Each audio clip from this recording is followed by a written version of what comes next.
Hey folks, so I thought I would show you this today. This thing is super cool.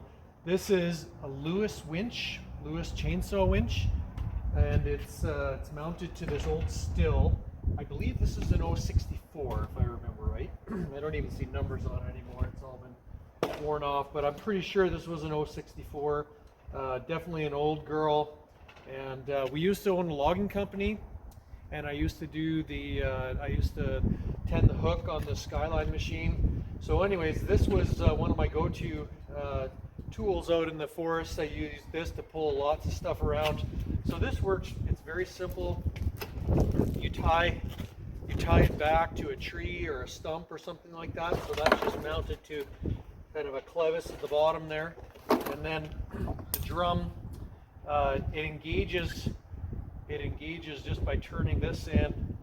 Maybe I'll give you a bit of a close-up of this so you can kind of see what I'm talking about. So this just screws in, and then it catches there on that cog, and it drives. I think my dad made this clutch setup. It's a little rough, but it worked. And so the drive is inside this casing here, this housing, and then obviously it's got some kind of a reduction on it. I don't remember how much it is, but anyways, it comes out to this chain drive, and then just physically turns the drum. It does have a brake on it. It's a little awkward to use, but it's right here, just a band brake. And yeah, I did a lot of pulling with this back in the day. It worked pretty good. The one thing you had to be really careful about, I'll just set this back here, is right when you're running the throttle, I'll stand over here, I'll show you. If you're running the throttle here and this is tied back and you're holding on to it, whatever you're pulling is coming straight towards you. If you happen to break something and that comes back, boy howdy, that'd be a bad day. Never happened to me, fortunately. I know that's an extreme danger with these things, and so they're not for the faint of heart.